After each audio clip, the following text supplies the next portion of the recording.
Hello students, welcome to Dakshina E-Classroom. Reactions of carboxylic acid and carboxylic acid derivative. ये topic last lecture में start किया था। इस topic का जो फर्स्ट पार्ट है रिएक्शंस ऑफ कार्बोक्सिलिक एसिड, ये हमने कंप्लीट कर लिया है और आज हमें स्टार्ट करना है reactions of carboxylic acid derivative. तो कार्बोक्सिलिक एसिड डेरिवेटिव में एसिड एनहाइड्राइड है, अमाइड है, एस्टर है, एसिड हैलाइड है। इन चारों कंपाउंड्स का रिएक्शन हमें डिस्कस करना है। तो ये रिएक्शंस स्टार्ट करने से पहले जो लास्ट टॉपिक हमने डिस्कस किया है रिएक्शंस ऑफ कार्बोक्सिलिक एसिड, इस टॉपिक के लिए ये कुछ क्वेश्चंस हमें अटेम्प्ट करना है। फर्स्ट क्वेश्चन आप देखिए, कार्बोक्सिलिक एसिड सबस्ट्रेट मॉलिक्यूल है, NaOH के साथ रिएक्शन करना है। तो सबसे पहले तो कार्बोक्सिलेट आयन सॉल्ट बनेगा, सॉल्ट का इलेक्ट्रोलिसिस करना है, कॉल्बे इलेक्ट्रोलिसिस। अब कॉल्बे इलेक्ट्रोलिसिस का कंप्लीट मैकेनिज्म आपको पता है, तो मैकेनिज्म वापस से डिस्कस नहीं कर रहे हैं, सीधा मैं यहाँ पे इंटरमीडिएट बनाऊंगा। इंटरमीडिएट के बाद प्रोडक्ट फॉर्मेशन होता है। तो कॉल्बे इलेक्ट्रोलिसिस में एनोड पे ऑक्सीडेशन होता है। ऑक्सीडेशन में क्या होगा, ये जो कार्बोक्सिलेट आयन होता है ये इलेक्ट्रॉन डोनेट करता है। इलेक्ट्रॉन डोनेट करने के बाद क्या बनता है, COO free radical. COO free radical से CO2 गैस रिलीज हो जाता है और फ्री रेडिकल इंटरमीडिएट बनता है। तो ये COOH हटाया, ये COOH हटाया, फ्री रेडिकल इंटरमीडिएट बना दो। इंटरमीडिएट के बाद मेजर प्रोडक्ट आपको बनाना है। फ्री रेडिकल को फ्री रेडिकल से कंबाइन करते हैं तभी इसका प्रोडक्ट हमें मिलता है। तो ये फ्री रेडिकल को फ्री रेडिकल से आपने कंबाइन कर दिया, तो ये प्रोडक्ट यहाँ पे मेजर प्रोडक्ट नहीं होगा, ये अनस्टेबल प्रोडक्ट है। आप देख लीजिए 1 2 3 4 मेंबर रिंग बन रहा है, अनस्टेबल प्रोडक्ट है। तो बेसिकली स्टेबल प्रोडक्ट यहाँ पे क्या हो सकता है, तो ये प्रोडक्ट आप बहुत इजीली बना सकते हो। जो फ्री रेडिकल है ये पाई बॉन्ड के साथ रेजोनेंस कर रहा है, तो रेजोनेंस करने के बाद कुछ और भी यहाँ पे स्ट्रक्चर्स पॉसिबल है, जैसे कि ये स्ट्रक्चर पॉसिबल है। अब फ्री रेडिकल इधर आ गया। अब ये दोनों फ्री रेडिकल अगर कंबाइन होंगे तो यहाँ पे क्या आ जाएगा, पाई बॉन्ड। तो फाइनली आपको एक बहुत ही स्टेबल प्रोडक्ट मिल रहा है, बेंजीन। एरोमेटिक रिंग है। तो इस पर्टिकुलर रिएक्शन का जो फाइनल प्रोडक्ट है बेंजीन, बहुत ही ज्यादा स्टेबल कंपाउंड है। रिएक्शन कौन सा था, कॉल्बे इलेक्ट्रोलिसिस। और कॉल्बे इलेक्ट्रोलिसिस का कंप्लीट मैकेनिज्म आपको पता है। और इस पर फाइनल ट्रिक अपने पास क्या आती है कि COOH ग्रुप को हटा दो, फ्री रेडिकल जनरेट कर दो, फ्री रेडिकल को फ्री रेडिकल से कंबाइन कर दो। कॉल्बे इलेक्ट्रोलिसिस का फाइनल प्रोडक्ट हम इस तरीके से बना सकते हैं। नेक्स्ट क्वेश्चन है, सारे क्वेश्चन ये पहले तीन कॉल्बे इलेक्ट्रोलिसिस के ऊपर बेस्ड है। ये हटा दिया, ये हटा दिया, फ्री रेडिकल, और दोनों फ्री रेडिकल को कंबाइन करेंगे तो ये बेसिकली बाइसाइक्लो कंपाउंड मिलेगा। 1 कार्बन 2 कार्बन, इस ब्रिज में भी 2 कार्बन प्रेजेंट होंगे और बाइसाइक्लो कंपाउंड का फॉर्मेशन होगा। सेकंड क्वेश्चन का आंसर भी आ गया। अब थर्ड पे आइए। थर्ड में एक जगह कार्बोक्सिलेट आयन है, एक जगह सल्फोनेट आयन है। इलेक्ट्रोलिसिस करना है तो कोई ज्यादा दिक्कत वाली बात नहीं है। यहां कार्बोक्सिलेट आयन से क्या होता है, पहले एक इलेक्ट्रॉन लूज होता है तो COO फ्री रेडिकल बनता है। अब COO फ्री रेडिकल से CO2 गैस चला जाता है, तो ये कार्बन फ्री रेडिकल बनता है कुछ और CO2 गैस रिलीज हो जाता है। सिमिलरली यहां पे क्या होगा, SO3 माइनस से सबसे पहले SO3 रेडिकल बनेगा और फिर यहां से एक इलेक्ट्रॉन आएगा, एक इलेक्ट्रॉन इधर से आएगा, तो कार्बन फ्री रेडिकल इंटरमीडिएट ही आपको मिलेगा। बस यहां पे आपको ये ध्यान रखना है कि कौन सी गैस रिलीज होगी, SO3 गैस। तो बेसिकली यहां पे भी फ्री रेडिकल बनेगा और नीचे से भी फ्री रेडिकल बनेगा। तो आंसर क्या हो जाएगा, SO3 गैस हो गया, CO2 गैस हो गया, CH2 free radical, CH2 free radical. तो फाइनल आंसर हो जाएगा अपने पास इथीन। ये पहले 3 क्वेश्चन हमने डिस्कस कर लिए। तीनों क्वेश्चन कॉल्बे इलेक्ट्रोलिसिस के ऊपर बेस्ड थे और कॉल्बे इलेक्ट्रोलिसिस का मैकेनिज्म हमें पता है। अब अगला क्वेश्चन आप देखिए, बहुत इंपॉर्टेंट क्वेश्चन है, जेई में आया हुआ है और इसमें ऑलमोस्ट आपको 10 to 12 रिएक्शंस करनी है और फाइनली ये बताना है कि PQRS ये क्या हो सकता है। कॉम्प्रीहेंशन बेस्ड क्वेश्चन है, बहुत इंपॉर्टेंट क्वेश्चन है। तो इस कॉम्प्रीहेंशन को हम पढ़ते हैं। इसमें से काफी सारी जानकारी अभी आपको पता नहीं है तो वो मैं आपको बता दूंगा। पहला क्या लिखा हुआ है, ऑर्गेनिक एसिड है P, जिसका फॉर्मूला है C11H12O2। एसिड है मतलब इसमें COOH ग्रुप प्रेजेंट है। तो पहले से इसके बारे में कुछ इंपॉर्टेंट इंफॉर्मेशन हम लिखते हुए चलेंगे। जैसे इसका DU कितना है, 11 × 2 22, 22 + 2 24 माइनस इसका DU है 6। तो बेसिकली बेंजीन में ही अपने पास कितना DU आ जाता है, 4। तो बाकी की जो DU है 5 कार्बन आइटम में अपन को खर्च करनी है। Can be easily oxidise to dibasic acid. तो ये बेसिकली कुछ ऐसा स्ट्रक्चर होगा और अगर आप इसको ऑक्सीडाइज करना चाहो, यहाँ पे अगर अल्काइल ग्रुप प्रेजेंट है तो अल्काइल ग्रुप बेंजीन पे जब प्रेजेंट होते हैं तो इसको इजीली ऑक्सीडाइज किया जा सकता है। स्ट्रॉन्ग ऑक्सीडाइजिंग एजेंट KMnO4 के साथ रिएक्शन करना होता है और ये अल्काइल ग्रुप बेसिकली कितना भी लंबा हो लेकिन यह फर्स्ट कार्बन एटम से ब्रेक करने के बाद बेंजोइक एसिड जैसा स्ट्रक्चर मिलता है और इधर से भी ऑक्सीडाइज होगा तो ये बेसिकली डाई कार्बोक्सिलिक एसिड मिलेगा और इसका भी ऐसा ही लिखा है कि डाई बेसिक एसिड आपको मिलेगा। एक तरफ एसिड ऑलरेडी है तो एक तरफ अपने पास अल्काइल चेन होगा और इधर ऑलरेडी एसिडिक ग्रुप है तो इसका तो ऑक्सीडेशन होगा नहीं, ये तो ऑलरेडी एसिड पे है। अब देख लेते हैं, this acid when reacts with ethylene glycol produces polymer Dacron. तो डेक्रॉन पॉलीमर क्या होता है ये पॉलीमर वाले चैप्टर में पढ़ लोगे, लेकिन डेक्रॉन को प्रोड्यूस करने के लिए कार्बोक्सिलिक एसिड की जरूरत पड़ती है और दूसरा अल्कोहल की जरूरत पड़ती है। अल्कोहल आपको क्या दे रखा है, ग्लाइकोल, और कार्बोक्सिलिक एसिड कौन सा होता है, टेरेप्थिलिक एसिड। टेरेप्थिलिक एसिड का कॉमन स्ट्रक्चर COOH और COOH पैरा पे प्रेजेंट होना चाहिए, इसी को हम क्या बोलते हैं, टेरेप्थिलिक एसिड। तो यहां से आपको क्या पता चल गया कि बेंजीन से जुड़ा हुआ ये जो अल्काइल ग्रुप है या फिर एसिडिक ग्रुप है ये दोनों बेसिकली पैरा पे प्रेजेंट होने चाहिए। तो इस अल्काइल ग्रुप का ऑक्सीडेशन होगा तो यहां से COOH आएगा, यहां से COOH आएगा, तभी ये टेरेप्थिलिक एसिड का प्रिपरेशन हो सकता है। अब अगला स्टेटमेंट आप देखिए, upon ozonolysis P gives aliphatic ketone. Aliphatic ketone मिलता है, एरोमेटिक कीटोन नहीं मिलता है। तो बेसिकली इसकी स्ट्रक्चर क्या हो सकती है, बहुत सारा अंदाजा तो हमने लगा दिया। अब ये लास्ट स्टेटमेंट से आप इस कंपाउंड P का स्ट्रक्चर बता सकते हो। जैसे मान लो कि इसका स्ट्रक्चर हम किस तरीके से बनाएं, जैसे मान लो कि आपको लगे कि यहां पे CH2COOH है और आपने ये नहीं बनाया COOH कि डायरेक्टली बेंजीन से COOH कनेक्टेड है। अभी बस हम यहाँ पे परमुटेशन कॉम्बिनेशन इस तरीके से देख रहे हैं। तो बाकी अपने पास कितने कार्बन लेफ्ट है, 3 कार्बन, और 3 कार्बन में DU6 था तो DU4 तो यहाँ पे यूटिलाइज हो गया, एक यहाँ पे DU यूटिलाइज हो गया, तो बाकी एक DU और बचा है। इस DU को बेसिकली इधर वाले अल्काइल ग्रुप में अटैच करना है। अब जैसे मान लो यहाँ पे ये अल्काइल ग्रुप है और आपने इस तरीके से अटैच कर दिया, 1 2 3 4 5 कार्बन हो गया ये कंप्लीट स्ट्रक्चर। अब इसका ओजोनोलिसिस करोगे तो ये बनेगा, और ये क्या अपने पास एरोमेटिक कीटोन है। तो ये आंसर तो नहीं हो सकता। क्या बनाना है, एलिफेटिक कीटोन बनाना है। अब एलिफेटिक कीटोन किस तरीके से आ सकता है, तो आप उसके लिए देखिए कि ये जो कार्बन की चेन है जिसमें आपको एक DU मेंटेन करना है, ये किस तरीके से बनना चाहिए। ये कुछ इस तरीके से बन सकता है क्या, ऐसा तो पॉसिबिलिटी हो ही नहीं सकता क्योंकि इस कार्बन की वैलेंसी कितनी हो गई, 5। तो आपको एलिफेटिक कीटोन बनाने के लिए इस अल्काइल चेन में कुछ पाई बॉन्ड इस तरीके से इंट्रोड्यूस करना पड़ेगा ताकि उसके ओजोनोलिसिस के बाद एलिफेटिक कीटोन मिले। तो ये बेसिकली कैसे हो सकता है, तो जैसे मान लो ये कार्बन एटम, ये पाई बॉन्ड यहां पे भी नहीं होना चाहिए क्योंकि ये ब्रेक होगा तो ये वापस से एरोमेटिक कीटोन बन जाएगा, मतलब अगले कार्बन एटम पे पाई बॉन्ड होना चाहिए। अब इस कार्बन एटम पे पाई बॉन्ड है, यहां पे भी पाई बॉन्ड हो सकता है, इस तरीके से ये स्ट्रक्चर आ जाएगी ताकि इसका ओजोनोलिसिस करे तो एलिफेटिक कीटोन एसीटोन हमें मिल सके। तो एक तरफ तो आपको ये पता चल गया कि ये पर्टिकुलर ग्रुप प्रेजेंट होगा बेंजीन पे, इसमें टोटल कितने कार्बन एटम आ गए, 4, एक DU आ गया, तो बाकी एक कार्बन एटम बचा है और इस कार्बन एटम से COOH ग्रुप आपको बनाना है। कहां पे बनाना है, पैरा पे, ताकि ये डाइबेसिक एसिड दे सके कंप्लीट ऑक्सीडेशन के बाद। तो इतनी सारी मेहनत करनी पड़ी, उसके बाद ये जो पर्टिकुलर पैसेज है, इस पैसेज से आपने P जो ऑर्गेनिक मॉलिक्यूल है ये बना पाए, और ये ऑर्गेनिक मॉलिक्यूल बेसिकली क्या होगा, ये कुछ इस तरीके से, और यहां पे COOH प्रेजेंट होगा। इसका फॉर्मूला अपने पास क्या आ जाएगा, C11H12O2। अगर आप इसको ऑक्सीडाइज करोगे तो क्या मिलेगा, डाइबेसिक एसिड। डाइबेसिक एसिड कौन सा मिलेगा, ये तो फर्दर ऑक्सीडाइज हो नहीं सकता, इस कार्बन पे पाई बॉन्ड प्रेजेंट है।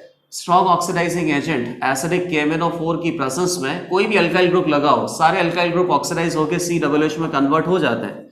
तो डाइबेसिक एसिड में आपको क्या मिल जाएगा, टेरेप्थिलिक एसिड, और टेरेप्थिलिक एसिड का इथाइलिन ग्लाइकोल के साथ रिएक्शन करेंगे तो एक पॉलीमर मिलता है डेक्रॉन।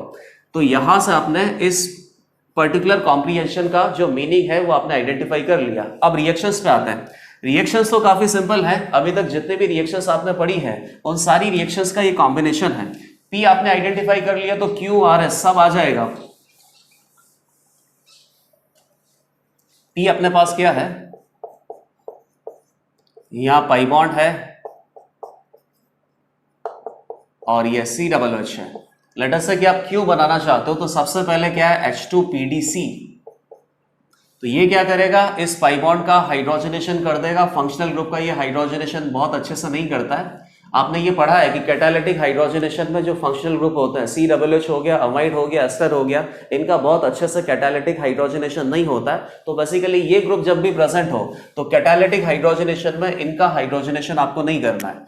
तो ये पाई बॉन्ड हटाया, हाइड्रोजन हाइड्रोजन, केवल कार्बन कार्बन पाई बॉन्ड या कार्बन कार्बन अनसैचुरेशन का हाइड्रोजनेशन किया। इसके बाद क्या करना है SOCl2, तो SOCl2 के साथ COOH का रिएक्शन करेंगे। ये सारा पढ़ रखा है रिएक्शन मैकेनिज्म 1 में, तो ये एसिड हैलाइड में कन्वर्ट हो जाएगा। ये कार्बन COCl, इसके बाद क्या आ गया MEMgBr-CdCl2, तो ये बेसिकली ग्रिग्नार्ड रिएजेंट है, लेकिन ग्रिग्नार्ड रिएजेंट के साथ CdCl2 मिक्स कर रखा है। तो ये Me- इधर अटैक करेगा, Cl को लीव करवाएगा, नया ऑर्गेनोमेटेलिक कंपाउंड बनाएगा। नया ऑर्गेनोमेटेलिक कंपाउंड क्या हो सकता है Me2CD, और यहां पर बेसिकली इसका जो स्ट्रेंथ है ये काफी कम होने वाला है। स्ट्रेंथ का मतलब क्या हो गया कि ऑर्गेनोमेटेलिक कंपाउंड में हमेशा कार्बन और मेटल का बॉन्ड होता है, तो मेटल के ऊपर पार्शियली पॉजिटिव या कंप्लीटली पॉजिटिव भी हो सकता है, क्योंकि यहाँ पे आयनिक कैरेक्टर ज्यादा होगा, यहाँ पॉजिटिव यहाँ नेगेटिव। जितना ज्यादा यहाँ पे नेगेटिव होगा ये बहुत ही अच्छा न्यूक्लियोफाइल होगा, बहुत अच्छा न्यूक्लियोफाइल होगा। तो यहाँ पे न्यूक्लियोफिलिक सब्स्टिट्यूशन, न्यूक्लियोफिलिक एडिशन या एसिड बेस रिएक्शन कुछ भी हो सकता है। लेकिन इस कार्बन का अगर मेटल के साथ बॉन्ड आपने बनाया और मेटल ये जैसे मान लो कि कैडमियम आ गया, जिंक आ गया, Pb आ गया, Sn आ गया, तो यहाँ पे ये जो बॉन्ड है इस बॉन्ड का कोवलेंट कैरेक्टर ज्यादा होगा, आयनिक कैरेक्टर कम होगा। तो बेसिकली कार्बन के ऊपर पार्शियली नेगेटिव चार्ज डेवलप होगा, तो यहाँ पे न्यूक्लियोफिलिक स्ट्रेंथ कम होगा। न्यूक्लियोफिलिक स्ट्रेंथ कम होगा तो रिएक्शन होने का जो पॉसिबिलिटी है वो काफी कम है। तो यहाँ अगर MEMgBr होता तो बेसिकली ये बहुत ही अच्छा गुड न्यूक्लियोफाइल है, ये गुड न्यूक्लियोफाइल है। और इसके बेसिकली आपको इक्विवेलेंट बता नहीं रखे हैं कि 1 इक्विवेलेंट है या 2 इक्विवेलेंट है या एक्सिस है, तो आप इस तरीके से अज्यूम कर सकते हैं कि लेट अस से कि एक्सिस है। तो यहां से जो Me- है ये पहली स्टेप में तो क्या करता है न्यूक्लियोफिलिक सब्स्टिट्यूशन। न्यूक्लियोफिलिक सब्स्टिट्यूशन होने के बाद कीटोन बनता, कीटोन में ये फर्दर ही न्यूक्लियोफिलिक एडिशन कर सकता है, फाइनली अल्कोहल तक पहुंचाता, क्योंकि यहां पर Me- का न्यूक्लियोफिलिक स्ट्रेंथ ज्यादा होता है। लेकिन आपने पहले से ही इस मोर न्यूक्लियोफिलिक Me- को लेस न्यूक्लियोफिलिक Me- में कन्वर्ट कर दिया, किस तरीके से CD के साथ कंबाइन किया। तो ये जब यहां से Me- न्यूक्लियोफाइल देगा तो यहां पे इसके न्यूक्लियोफिलिक स्ट्रेंथ बहुत ही कम होगी, और ये बेसिकली COCl के साथ केवल SN2TH रिएक्शन कर सकता है। SN2TH रिएक्शन में एक बार सब्स्टिट्यूशन होगा, उसके बाद ये कीटोन में कन्वर्ट हो जाएगा। तो कीटोन में कन्वर्ट होने के बाद न्यूक्लियोफिलिक एडिशन रिएक्शन नहीं करेगा, न्यूक्लियोफिलिक एडिशन नहीं होगा तो फाइनली अल्कोहल नहीं बनाना है, और वो आपको आगे के रिएजेंट से भी पता चलेगा। आगे का रिएजेंट क्या दे रखा है NaBH4। NaBH4 क्या करता है रिडक्शन, किसका करता है कार्बोनिल कंपाउंड का। तो बेसिकली आपको कार्बोनिल कंपाउंड तक ही बनाना है, मतलब न्यूक्लियोफिलिक सब्स्टिट्यूशन करके प्रोडक्ट बनाना है, उसके आगे फर्दर न्यूक्लियोफिलिक एडिशन नहीं करना है। तो इस सारी कहानी से आपको केवल यही पता चला कि MEMgBr एक बहुत ही अच्छा न्यूक्लियोफाइल है, लेकिन Me का कनेक्शन अगर Sn से बना दो, Pb से बना दो, Cd से बना दो, तो ये ऑर्गेनोमेटेलिक कंपाउंड में जो Me- है इसका न्यूक्लियोफिलिक स्ट्रेंथ घट जाता है। तो ये बेसिकली SN2TH रिएक्शन ही करवा पाता है और न्यूक्लियोफिलिक एडिशन नहीं करवा पाता। तो Me- मिला, ये इधर अटैक किया, लीविंग ग्रुप लीव कर जाएगा। कंप्लीट मैकेनिज्म आपको पता है SN2TH का कि सबसे पहले ये अटैक करता है तो पाई बॉन्ड ब्रेक होता है, पाई बॉन्ड ब्रेक होने के बाद टेट्राहेड्रल इंटरमीडिएट बनता है। टेट्राहेड्रल इंटरमीडिएट में ये जो नेगेटिव चार्ज है ऑक्सीजन के ऊपर ये वापस से पाई बॉन्ड का फॉर्मेशन करता है, तब लीविंग ग्रुप लीव करता है। 2 स्टेप्स होती हैं। ये सिमिलरली आपने यहाँ पे क्या बना दिया C डबल बॉन्ड और CH3। अब NaBH4 से इसका रिडक्शन करना है, रिडक्शन करने के बाद ये किस में चेंज हो जाता है अल्कोहल में। और NaBH4 केवल किसका रिडक्शन कर सकता है एल्डिहाइड या कीटोन का। तो ये आपने क्या बना दिया Q। अब Q के बाद हमें R पे आना है, ये सब हटा देता हूं। P हमने बना ही रखा ऑलरेडी, P की स्ट्रक्चर वापस से बना देता हूं मैं।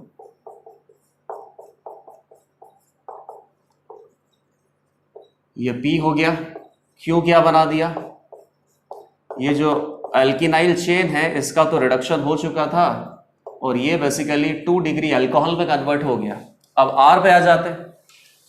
आर के लिए भी इसने टोटल 4 रिएक्शंस किया है। इन 4 रिएक्शंस में 1 बाई 1 सारी रिएक्शंस से प्रोसीड हमें करना है। तो सबसे पहले HCl से रिएक्शन किया है, तो अल्कोहल है, अल्कोहल का HCl से रिएक्शन करेंगे, न्यूक्लियोफिलिक सब्स्टिट्यूशन पे आ गए।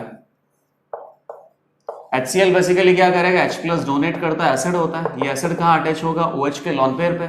OH बहुत ही पुअर लिविंग ग्रुप होता है। पुअर लिविंग ग्रुप को गुड लिविंग ग्रुप में कन्वर्ट करने का ये तरीका है। एसिडिक मीडियम लगा दो तो ये किस में कन्वर्ट हो जाएगा, OH2+ में। OH2+ बहुत ही अच्छा लिविंग ग्रुप है। लिविंग ग्रुप लीव करेगा, न्यूक्लियोफाइल अटैक करेगा। कौन सी रिएक्शन होगी, या तो SN1 या SN2। यहां पर कौन सी रिएक्शन होने वाली है, SN1, क्योंकि यहां जो कार्बोकेटाइन बनता वो कार्बोकेटाइन ज्यादा स्टेबल बनता। तो कार्बोकेटाइन यहां पे बन सकता है। जहां पे कार्बोकेटाइन बनता है SN1 न्यूक्लियोफिलिक सब्स्टिट्यूशन होता है। तो ये किस में कन्वर्ट हो गया, अल्काइल हैलाइड में।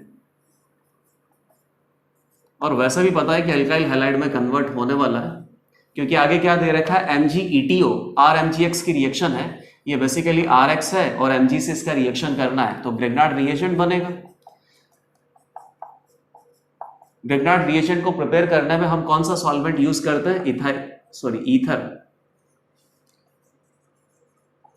तो ये क्या हो गया, नेगेटिव MgCl पॉजिटिव। या इस तरीके से सिग्मा बॉन्ड भी बना सकते हैं। फाइनली आप यहाँ पे आयनिक कैरेक्टर दिखाओ, यहाँ पे नेगेटिव आएगा, इधर पॉजिटिव आएगा। अगला कौन है, CO2। तो CO2 इलेक्ट्रोफाइल है और ब्रिग्नार्ड रिएजेंट क्या होता है, न्यूक्लियोफाइल है। न्यूक्लियोफाइल इधर अटैक करेगा, ये पाई बॉन्ड ब्रेक हुआ, न्यूक्लियोफिलिक एडिशन हो गया। तो ये कार्बोक्सिलिक एसिड में कन्वर्ट हो रहा है फाइनली। CH3 क्या करना है, एसिडिफिकेशन, तो ये H+ आ गया। तो आपने और क्या बता दिया, R। कौन सा ग्रुप लगा हुआ है यहां पे, आइसोब्यूटाइल, CH COOH CH3। अब वापस से P पे आना पड़ेगा, क्योंकि P की रिएक्शन करके हम क्या बना रहे हैं, S। इस रिएक्शन में भी अपने पास क्या है, हाइड्रोजनेशन है, NH3 के साथ रिएक्शन है, Br2NOH, मतलब ये हॉफमैन ब्रोमाइड सिंथेसिस का एग्जांपल आ गया। CHCl3 KOH, ये आपको क्या लग रहा है, कार्बाइल अमाइन रिएक्शन आ गई। तो जिस तरीके से आपको रिएजेंट दे रखा होता है उस तरीके से आपको ये पता चलता है कि कौन सी रिएक्शन है और कौन सी रिएक्शन है। तो बेसिकली यहाँ पे सबस्ट्रेट मॉलिक्यूल क्या हो सकता है, तो इस मॉलिक्यूल या इस रिएजेंट के लिए जो सबस्ट्रेट मॉलिक्यूल होगा वो इस रिएक्शन के लिए क्या होगा, प्रोडक्ट। तो इस तरीके से भी आप अंदाजा लगा लिया करो कि किसी भी पर्टिकुलर रिएक्शन के बाद प्रोडक्ट हमें क्या मिलेगा। तो स्टार्ट करते हैं P से। तो P में अपने पास क्या हो गया, COOH प्रेजेंट है और इधर ये आइसोब्यूटेनाइल टाइप से अल्काइल ग्रुप प्रेजेंट है। अल्काइल ग्रुप नहीं है, अल्किनाइल ग्रुप है। अब नेक्स्ट क्या करना है, H2PDC। तो ये फंक्शनल ग्रुप का तो रिडक्शन करेगा नहीं, केवल पाई बॉन्ड का रिडक्शन करेगा। तो पाई बॉन्ड का रिडक्शन करने के बाद ये बन गया अपने पास आइसोब्यूटाइल और ये COOH। इसके बाद NH3 के साथ रिएक्शन करना, हीट करना है। तो ये क्या है, एसिड, और ये क्या है, बेस। ये बेसिकली कार्बोक्सिलिक एसिड डेरिवेटिव में आने वाला है। एसिड और बेस की रिएक्शन करेंगे तो क्या बनेगा,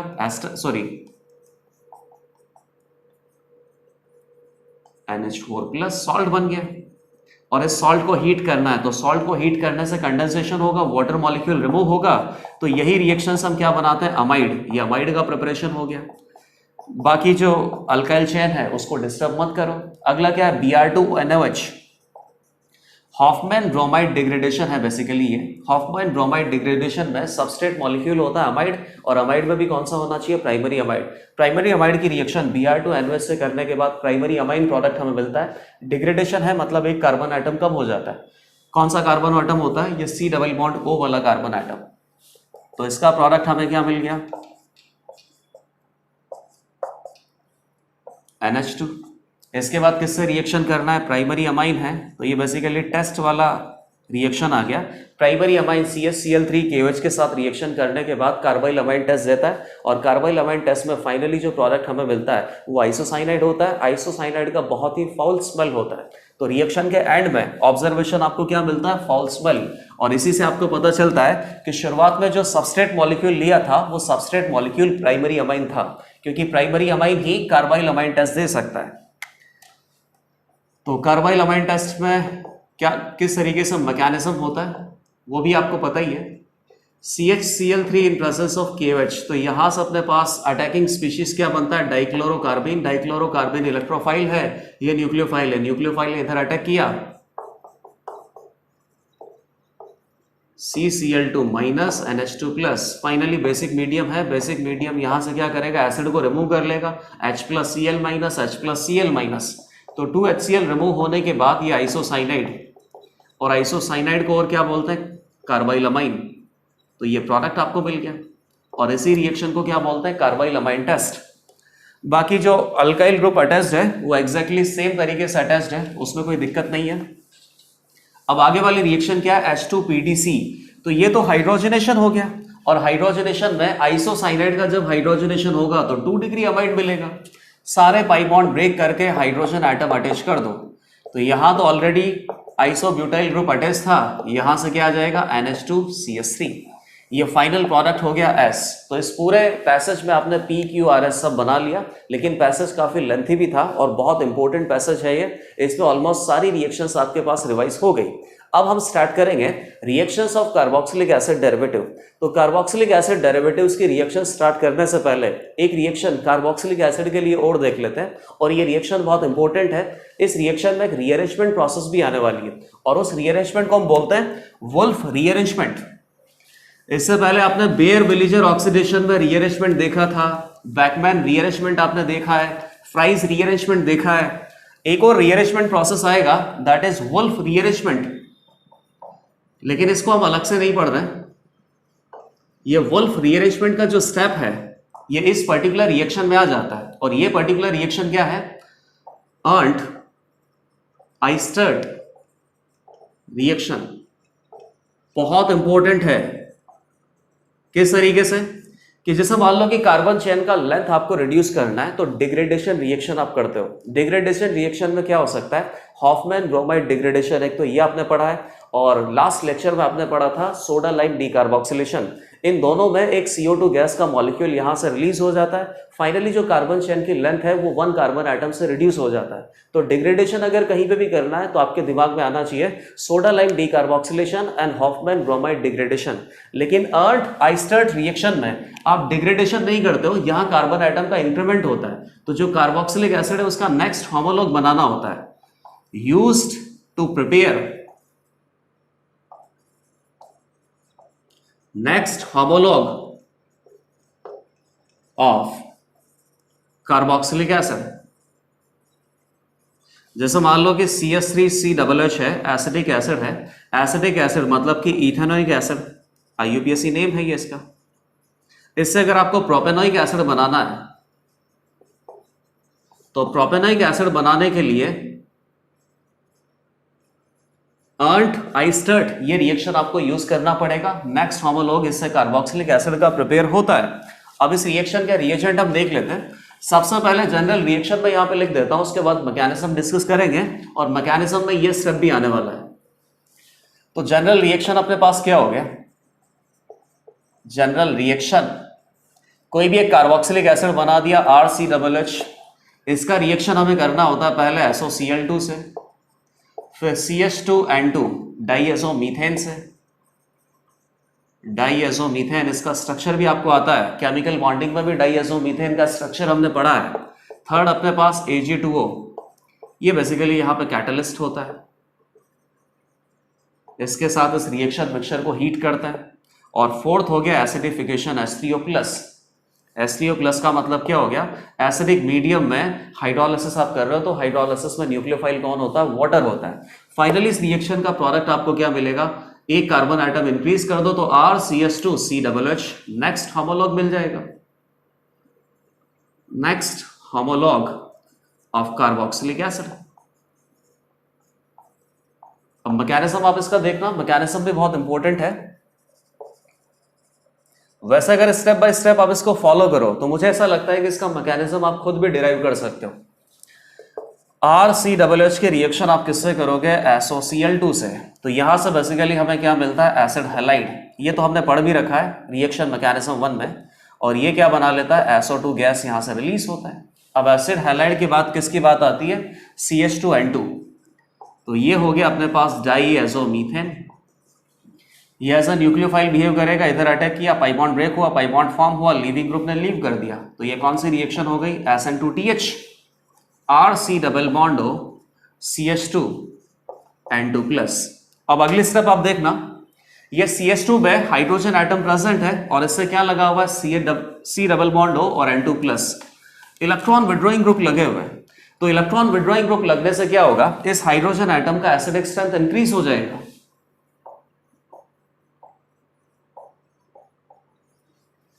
ये थोड़ा एसिडिक नेचर आ गया इस हाइड्रोजन एटम का, और अपने पास रिएक्शन मिक्सचर में Cl माइनस प्रेजेंट है, Ag2 ऑक्साइड बेसिक ऑक्साइड भी है, तो ये Cl माइनस इस H प्लस एटम को रिमूव कर लेगा, तो ये क्या चला गया? HCl चला गया। यहां पे क्या आ जाएगा? Electron pair. हम चाहे तो इसको और किस तरीके से बना सकते हैं? RC डबल बॉन्ड हो CH डबल बॉन्ड N2, एक ही बात है, वो तो बस रेजोनेटिक स्ट्रक्चर ही है। नेगेटिव और पॉजिटिव मिला के यहाँ पे बॉन्ड बना दो। आप चाहो तो वापस इसको इस तरीके से ब्रेक डाउन करके भी देख सकते हो। क्या बोलेंगे इसको? ये कार्बोनिल कंपाउंड है, ये अल्फा कार्बन है, अल्फा कार्बन पे डाइएजो ग्रुप लगा हुआ है, तो इसको क्या बोलते हैं? Alpha diazo carbonyl compound. और ये जो अल्फा डाइएजो कार्बोनिल कंपाउंड है, यही सबस्ट्रेट होता है किसमें? वुल्फ रीअरेंजमेंट में। तो एक तरीके से अभी तक तो आपने अल्फा डाइएजो कार्बोनिल कंपाउंड बना लिया इस पर्टिकुलर रिएक्शन से। अब अल्फा डाइएजो कार्बोनिल कंपाउंड में वुल्फ रीअरेंजमेंट होगा, और इस रीअरेंजमेंट के फाइनल प्रोडक्ट हमें क्या मिल जाएगा? Next homologue of carboxylic acid. Sorry, ये बना देता हूं वापस से, ये थोड़ा एसिडिक नेचर आ जाएगा अल्फा हाइड्रोजन एटम पे। अब नेक्स्ट स्टेप है रीअरेंजमेंट का, और ये जो रीअरेंजमेंट है आपने बेयर विलेजर ऑक्सीडेशन में भी दे रखा है। मैंने बेसिकली आपको एक जनरल सबस्ट्रेट मॉलिक्यूल बना के दे रखा था, और उस जनरल सबस्ट्रेट मॉलिक्यूल में अगर किसी भी तरीके से आ सकता है तो वहां पर रीअरेंजमेंट होता है। वो जनरल सबस्ट्रेट मॉलिक्यूल क्या बनाया था? कुछ ऐसा A double bond B type, यहाँ पे अल्काइल ग्रुप, यहाँ पे कोई इलेक्ट्रॉन डेफिशिएंट नाइट्रोजन, ऑक्सीजन या कार्बन हो सकता है, इधर लीविंग ग्रुप होता है, यहाँ इलेक्ट्रॉन पेयर प्रेजेंट होते हैं।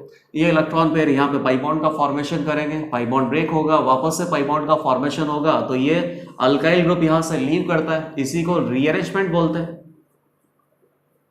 लीव करने के बाद यहाँ से ये लीविंग ग्रुप चला जाता है, तो कुछ इस तरीके से फाइनल प्रोडक्ट हमें मिलता है। एग्जैक्टली सेम सबस्ट्रेट मॉलिक्यूल को मैच कर रहा है ये अल्फा डाइएजो कार्बोनिल कंपाउंड। तो ये पाई बॉन्ड ब्रेक हुआ, ये इलेक्ट्रॉन पेयर ने पाई बॉन्ड का फॉर्मेशन किया, पाई बॉन्ड ब्रेक हुआ, पाई बॉन्ड वापस से फॉर्म होगा, अल्काइल ग्रुप यहां से माइग्रेट करेगा। माइग्रेट करने के बाद ये जो गुड लिविंग ग्रुप है, बहुत ही बेस्ट लिविंग ग्रुप है, नाइट्रोजन गैस यहां से लीव कर गया, तो क्या बन गया? RCH double bond C double bond हो, इसको क्या बोलेंगे? कीटीन। और कीटीन का आपको क्या करना है? हाइड्रोलाइसिस करना है एसिडिक मीडियम में। तो हाइड्रोलाइसिस करना है, एसिडिक मीडियम है, हाइड्रोलाइसिस में न्यूक्लियोफाइल कौन होता है? Water. Water electron deficient carbon atom पे अटैक किया, पाई बॉन्ड ब्रेक कर लिया। अच्छा, इसी का एक रेजोनेटिक स्ट्रक्चर अपने पास क्या हो सकता है? नेगेटिव गैप पाई, ये हटाना पड़ेगा, ये आपने नोट कर लिया होगा शायद। ये इस तरीके से कुछ, तो यहां से क्या होगा? एक जगह से प्रोटॉन लॉस होगा, इधर कार्बोनाइन है, तो कार्बोनाइन बेसिकली क्या है? एक बेस ही एक तरीके से, यहां से प्रोटॉन एक्सट्रैक्ट कर लेगा, तो इस स्टेप को क्या बोल सकते हैं? Proton transfer. तो ये बन गया RCH2 C double bond OH, next homologue of carboxylic acid. तो बहुत ही सिंपल रिएक्शन है, और इस सिंपल रिएक्शन में आपको ऐसा नहीं है कि कंप्लीट मैकेनिज्म फॉलो करना है, आप तो बस डायरेक्ट आंसर बनाया करो। डायरेक्ट आंसर में बेसिकली क्या है कि कार्बोक्सिलिक एसिड ये सबस्ट्रेट मॉलिक्यूल आपको मिलेगा। रिएक्शन किससे करना है? SOCl2 से, डाइएजो मीथेन से। उसके बाद रिएक्शन किससे करना है? Ag2O कैटलिस्ट की प्रेजेंस में हीट करना है। फाइनली यहां से जो कंपाउंड बनता है, 3 रिएक्शन के बाद जो कंपाउंड बनता है वो क्या है? कीटीन। और कीटीन का एसिडिक हाइड्रोलाइसिस अगर हम करेंगे तो एसिडिक हाइड्रोलाइसिस के बाद फाइनल प्रोडक्ट हमें मिल जाता है कार्बोक्सिलिक एसिड। लेकिन इस कार्बोक्सिलिक एसिड में एक कार्बन एटम ज्यादा होता है, तो कभी भी अगर स्टेप अप करना है, मतलब कि कार्बोक्सिलिक एसिड की जो चेन है इसमें कार्बन एटम इंक्रीज करना है, तो अर्नट आइस्टर्स रिएक्शन हम कर सकते हैं। ये रिएक्शन यहाँ पे कंप्लीट हो जाता है। अच्छा, इस रिएक्शन में एक और वेरिएशन आप देखना। वेरिएशन बेसिकली क्या है कि पहली 3 स्टेप तो हम सेम रहने देते हैं, और पहले 3 स्टेप से क्या प्रिपेयर होता है, कीटीन। कीटीन का एसिडिक हाइड्रोलाइसिस किया है तो आपको फाइनली क्या मिल गया, कार्बोक्सिलिक एसिड।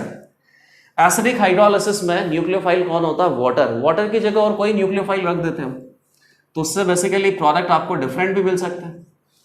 जैसा कि एसिडिक कंडीशन आप मेंटेन करो, ROH अल्कोहल रख दिया,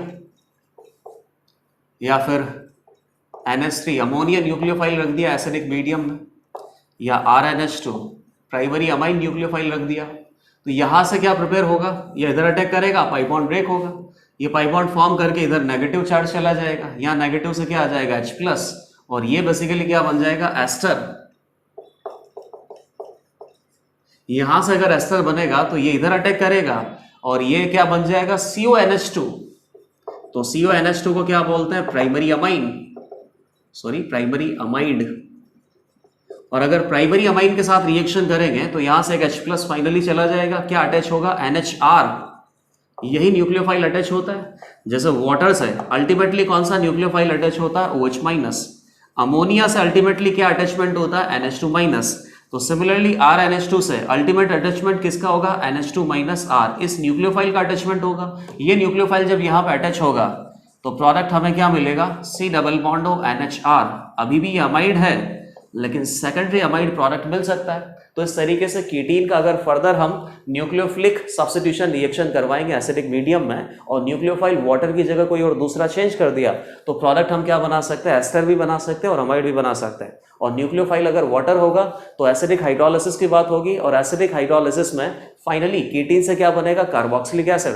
तो यहाँ पे कार्बोक्सिलिक एसिड की सारी रिएक्शंस हम कंप्लीट कर लेते हैं। अब हम स्टार्ट करेंगे reactions of carboxylic acid derivative, और एसिड डेरिवेटिव में सबसे पहले स्टार्ट करते हैं एसिड हैलाइड। तो एसिड हैलाइड को सबसे पहले तो हमें प्रिपेयर करना है। प्रिपेयर करने के बाद इसकी कुछ पर्टिकुलर रिएक्शंस देखनी है। अब यहाँ पे रिएक्शंस में मैं बेसिकली रिएजेंट लिखूंगा, और रिएजेंट के बाद फाइनली प्रोडक्ट आपको ही बनाना है, क्योंकि एसिड हैलाइड में ये एसिड डेरिवेटिव में एक ही कॉमन रिएक्शन होता है, SN2TH। तो SN2TH रिएक्शन में एसिड हैलाइड तो हो जाएगा सबस्ट्रेट मॉलिक्यूल, रिएजेंट में आपको क्या मिलेगा, न्यूक्लियोफाइल। न्यूक्लियोफाइल एसिड हैलाइड में अटैच करो, हैलाइड आयन यहाँ पे लीविंग ग्रुप है, लीविंग ग्रुप को हटाओ और फाइनल प्रोडक्ट आप बहुत आसानी से बना सकते हो। तो नेक्स्ट टॉपिक आ गया एसिड हैलाइड। एसिड हैलाइड के बाद एसिड एनहाइड्राइड आ जाएगा, एस्टर आ जाएगा, अमाइड आ जाएगा, और फाइनली ये चैप्टर कंप्लीट हो जाएगा। एसिड हैलाइड के लिए सबसे पहले प्रिपरेशन।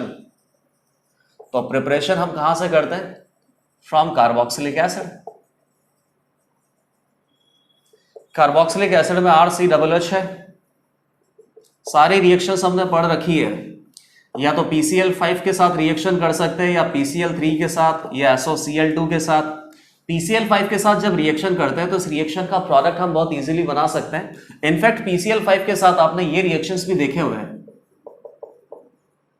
ये क्या हो गया अपने पास, कीटोन हो गया, ये एल्डिहाइड भी हो सकता है। ये क्या हो गया, इपॉक्सी हो गया।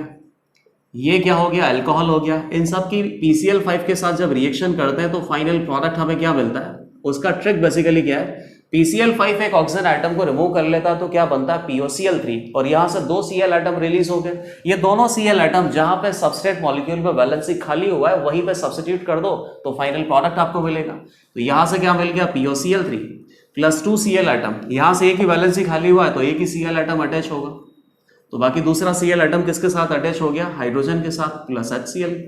यहां से आपको क्या मिलेगा, OH- रिप्लेस करेगा तो H3PO3, और तीनों Cl एटम यहाँ पे अटैच हो गए तो बेसिकली 3 मॉलिक्यूल यूटिलाइज करने पड़ेंगे।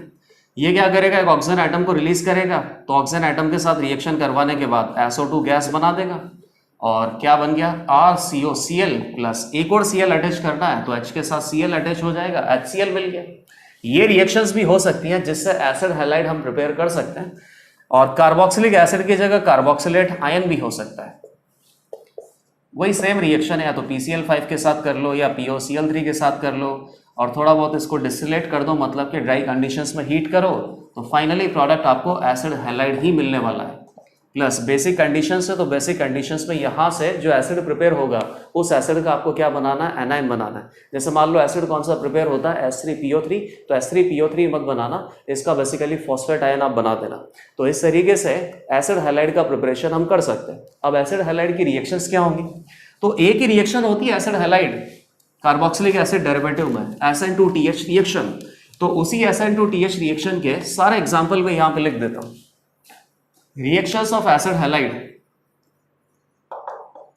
एसिड हैलाइड CH3, ऐसा करते हैं कॉमन एसिड हैलाइड ले लेते हैं, RC डबल बॉन्ड Cl।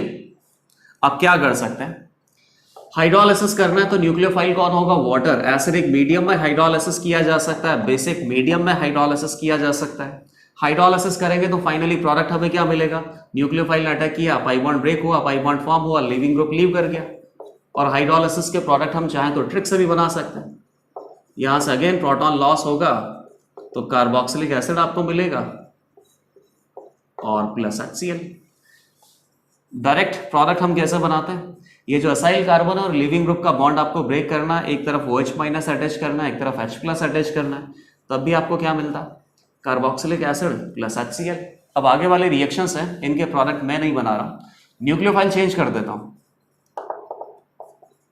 तो यहाँ पे न्यूक्लियोफाइल से अल्टीमेट अटैचमेंट किसका होगा, अल्कोहल है, तो अल्कोहल से कौन अटैच होगा, OR अटैच करोगे तो क्या बनेगा, एस्टर। बेसिक मीडियम भी हो सकता है, उसमें क्या दिक्कत है। मीडियम चेंज करने से रेट ऑफ रिएक्शन फास्ट और स्लो हो सकता है, लेकिन न्यूक्लियोफाइल आपको कौन अटैच करना है, OR। तो यहां से प्रोडक्ट आपको क्या मिलेगा, एस्टर। सिमिलरली अब न्यूक्लियोफाइल क्या चेंज कर देते हैं, नाइट्रोजन का जो लोन पेयर है कहां प्रेजेंट होता है, अमाइन में प्रेजेंट होता है और अमोनिया में प्रेजेंट होता है। तो अमोनिया और अमाइन से रिएक्शन करवा देते हैं इसका। ये सबस्ट्रेट मॉलिक्यूल है एसिड हैलाइड, NH3 से रिएक्शन किया जा सकता है, एसिडिक मीडियम। प्राइमरी अमाइन से किया जा सकता है, सेकेंडरी अमाइन से किया जा सकता है, टर्शरी अमाइन से इसका रिएक्शन करोगे तो ये नहीं होगा। लास्ट पेपर में आया भी था, ये इधर अटैक करेगा, पाई बॉन्ड ब्रेक हुआ, पाई बॉन्ड फॉर्म हुआ, लीविंग ग्रुप लीव कर गया, तो आपने क्या बना दिया, ये प्लस Cl-। अब यहां से अल्काइल पॉजिटिव आयन तो लीव कर नहीं सकता, R पॉजिटिव ये तो लीव करता नहीं है, और बेसिकली ये प्रोडक्ट आपको मिलेगा नहीं। तो क्या बता रखा था कि नाइट्रोजन के ऊपर एटलीस्ट एक हाइड्रोजन एटम प्रेजेंट होना चाहिए, तभी यहाँ पे न्यूक्लियोफिलिक सब्स्टिट्यूशन होगा। और न्यूक्लियोफिलिक सब्स्टिट्यूशन का जो प्रोडक्ट है वो कौन सा मिलता है, यहाँ पे प्राइमरी अमाइड मिलेगा, ये सब बना के आप देखना, यहाँ पे 2 डिग्री अमाइड मिलेगा, इधर 3 डिग्री अमाइड मिलेगा, और यहाँ पे नो रिएक्शन। तो ये SN2TH रिएक्शन आप पढ़ रहे हो। अच्छा, इसमें और कौन सा न्यूक्लियोफाइल हो सकता है, एस्टर आपने प्रिपेयर कर लिया, अमाइड प्रिपेयर कर लिया, एसिड एनहाइड्राइड भी प्रिपेयर किया जा सकता है। तो एसिड एनहाइड्राइड प्रिपेयर करने के लिए ये न्यूक्लियोफाइल हम यूज कर सकते हैं, कार्बोक्सिलेट आयन या Cl। ये carboxylate ion electron deficient carbon पे अटैक किया, पाई बॉन्ड ब्रेक होगा, पाई बॉन्ड फॉर्म होगा, लीविंग ग्रुप लीव करेगा। तो ये यहां से आपने क्या प्रिपेयर कर लिया, एसिड एनहाइड्राइड। और ये सारी बातें आपको बताई हुई है कि जब भी SN2TH रिएक्शन होता है तो एक एसिड डेरिवेटिव से दूसरा एसिड डेरिवेटिव प्रिपेयर किया जा सकता है, केवल आपको न्यूक्लियोफाइल सही चूज करना है। तो ये सारी रिएक्शंस हो गई। और यहाँ पे रिएक्शंस क्या हो सकती है, हाँ, COCl के रिडक्शन की रिएक्शन हो सकती है। और एक रिएक्शन अब उसका फ्रीडल क्राफ्ट वाले का भी देख लेते हैं, एरोमेटिक कंपाउंड्स का। तो बताइए COCl के रिड्यूस करने के लिए हम क्या यूज कर सकते हैं, H। यूज तो हम बहुत सारा कुछ कर सकते हैं, लेकिन हमें एक स्पेसिफिक रिएक्शन देखना है, H2PDBSO4 रोसेनवन कैटलिस्ट। तो रोसेनवन कैटलिस्ट पार्शियल रिडक्शन करवाता है, ज्यादा रिडक्शन नहीं करवाता। ये इसका रिडक्शन करवाने के बाद क्या बना देता है, एल्डिहाइड प्लस HCl।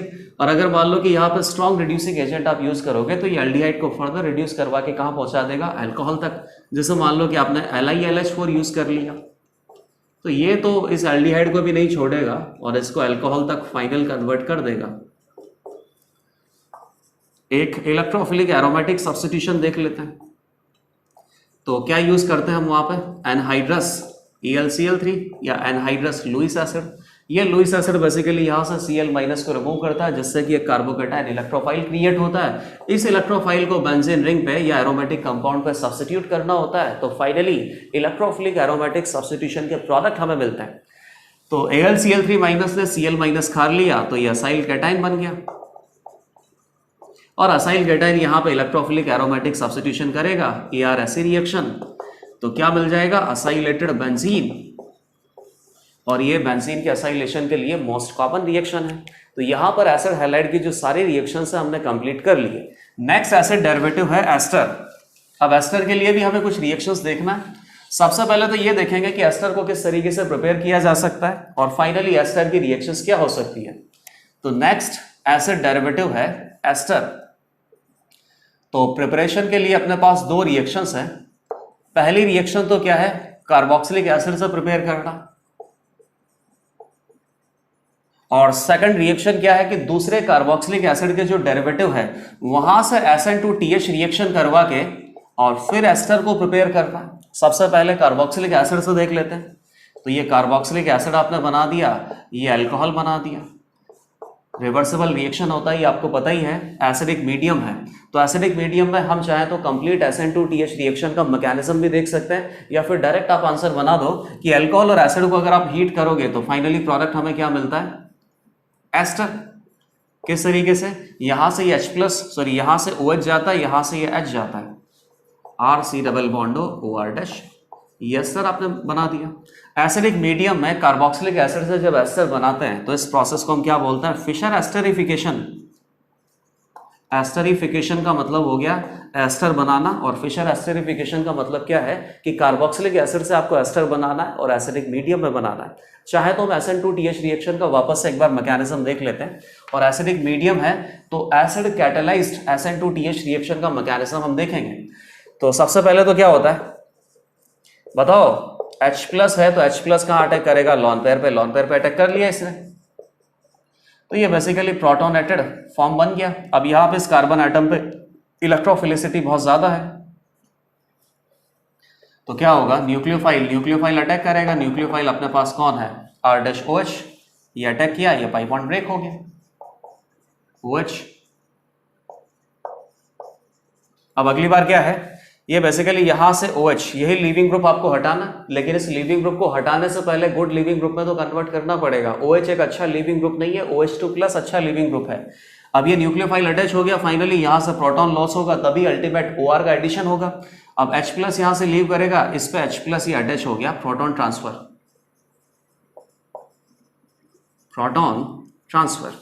तो ये क्या बन गया, RCOOH OH2+ OR।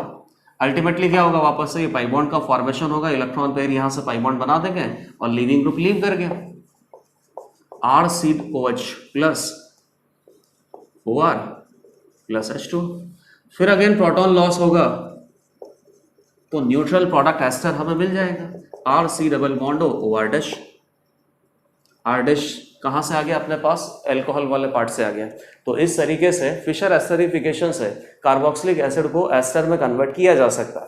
तो ये तो एक मेथड ऑफ प्रिपरेशन हो गया। इसके अलावा और मेथड ऑफ प्रिपरेशन क्या होंगे, SN2TH रिएक्शन से प्रिपेयर किया जा सकता है। तो SN2TH रिएक्शन में substrate molecule acid, substrate molecule अपने पास क्या होगा, एसिड डेरिवेटिव, और कोई एक ऐसा न्यूक्लियोफाइल चूज करना होगा जिस न्यूक्लियोफाइल के अटैक करने से ये एसिड डेरिवेटिव एस्टर में कन्वर्ट हो जाए। तो वो न्यूक्लियोफाइल बेसिकली क्या है, अल्कोहल ही तो है, RC डबल बॉन्ड और लीविंग ग्रुप,